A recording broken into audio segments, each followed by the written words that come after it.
खास मिजाज की नुमाइंदगी के लिए जो शहर जाना जाता हो, वहाँ की फिजाओं में सियासत की उसी अदब और तहजीब से होती है। चीखने चिल्लाने वाले सियासतदानों से अलग शालीनता और संयम का लहजा जब चुनावी दौर में दिखे तो नारे भी बेहद खास हो जाते हैं।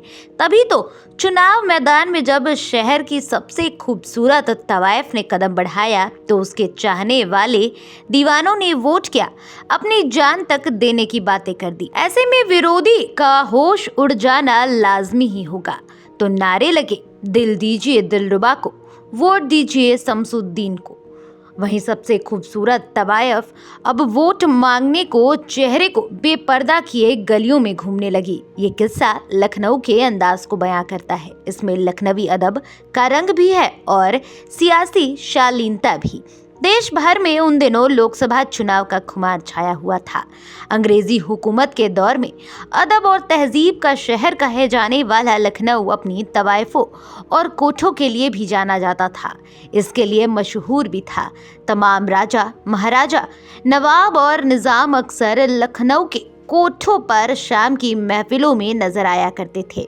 उन दिनों लखनऊ के चौक इलाके में एक तवायफ हुआ करती थी, दिलरुबा जान, जो बला की खूबसूरत थी।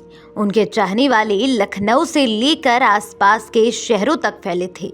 साल 1920 में लखनऊ में नगर पालिका का चुनाव होना था। दिलरुबा जान ने कोठे को दीवार लांघकर चुनाव के मैदान में उतरने का ऐलान कर दिया।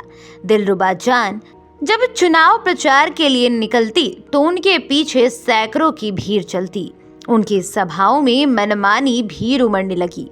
चुनाव की आखिर तब दिलरुबा जान के मुकाबले चुनावी मैदान में कोई दूसरा प्रत्याशी उस समय नहीं था। रिपोर्ट से ये पता चलता कि तमाम ऐसे प्रत्याशी जो चुनाव लड़ना चाहते थे, दिलरुबा जान और उनकी लोकप्रियता को देखकर अपने पैर पीछे खींच लिया करते थे।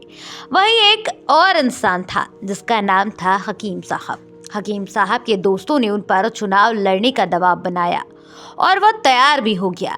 लेकिन कुछ दिनों में उन्हें लगने लगा कि चुनाव जीतना बेहद मुश्किल होने वाला है, क्योंकि उनके सामने उस समय की सबसे खूबसूरत, बला सी खूबसूरत तवाइफ दिलरुबा जान चुनावी मैदान में थी।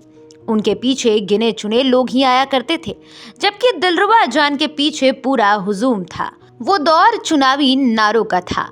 हकीम साहब ने लखनऊ के तमाम इलाकों की दीवारों पर ऐसा नारा लिखवाया जो देखते देखते सबकी जुबान पर चढ़ गया। नारा था, है हिदायत लखनऊ के तमाम वोटरे शौकीन को, दिल दीजिए दिलरुबा को, वोट शमसुद्दीन को। जब दिलरुबा जान को इस नारे को पता चला तो उन्होंने भी उसी अंदाज में जवाब देने का फैसला किया। उन्होंने भी चौक चौबारों से लेकर पुराने लखनऊ की तमाम दीवारों पर लिखवाया, है हिदायत लखनऊ के तमाम वोटरे शौकीन को, वोट देना दिलरुबा को, नब्ज शमसुद्दीन को। दिलरुबा जान और हकीम साहबुद्दीन की मीठी नोकझोंक के बीच चुनाव हुए और जब रिजल्ट आया तो सब कुछ उलट पुलट हो गया। दिलरुबा जान भले ही लोकप्रियता थी और उनके पीछे हुजूम चलता था, लेकिन चुनावी मैदान में उन्हें खानी पड़ी।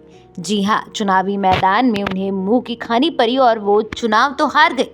शमसुद्दीन चुनाव जीत गया, लेकिन आज भी लोग उस दशक को जब याद करते हैं तो एक बार दिलरुबा जान की तारीफ जरूर करते हैं। दिलरुबा जान अपने खास अंदाज के लिए जानी जाती थी और आज भी जब भी चुनाव होते हैं तो दिलरुबा जान का जिक्र जरूर होता है।